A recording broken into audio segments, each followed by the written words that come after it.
اصل میں ہوا یہ کہ شب قدر کی جو رات ہے اس کی تعین کر دی گئی تھی کہ فلاں رات شب قدر ہے، بتا دیا گیا تھا حضور پاک صلی اللہ علیہ وسلم کو۔ جب آپ اپنے حجرہ شریفہ سے تشریف لا رہے تھے مسجد نبوی، آپ نے دیکھا کہ دو صحابہ آپس میں جھگڑ رہے ہیں، لڑ رہے ہیں، آپس میں کچھ باتیں ہو رہی ہے۔ تو اس بنا پر پیارے نبی صلی اللہ علیہ وسلم کی جو یہ باتیں شب قدر کی تعین بھلا دی گئی، آپ بھلا گئے کہ شب قدر کس رات ہے۔ چنانچہ اس سے معلوم یہ ہوا لڑائی جھگڑا اس قدر خطرناک چیز ہے کہ اس کی منحوسیت اس قدر زیادہ ہے کہ شب قدر کی تعین ختم ہو گئی، حضور بھلا دیے گئے کہ شب قدر کس رات ہے۔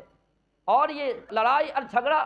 رمضان المبارک کے مہینے میں زیادہ ہوتا ہے۔ انسان صبر نہیں کرتا، انسان کنٹرول اپنے آپ کو نہیں کرتا، انسان کہتا ہے کہ مجھے روزہ لگ گیا ہے، یعنی روزہ رکھ کر کے لڑائی جھگڑا سب سے زیادہ ہوتا ہے۔ لیکن لڑائی جھگڑا کی نحوست کیا ہے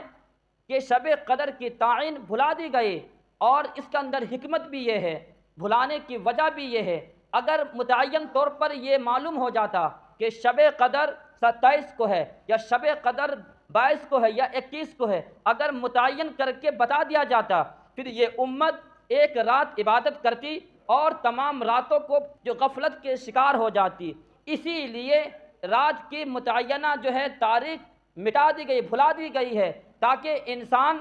تمام راتوں میں عبادت کرے، کسی ایک رات میں عبادت نہ کرے، بلکہ متعین اخیر عشرے کی جتنے بھی طاق راتیں ہیں تمام راتوں میں عبادت کر، یہ شب قدر ہے۔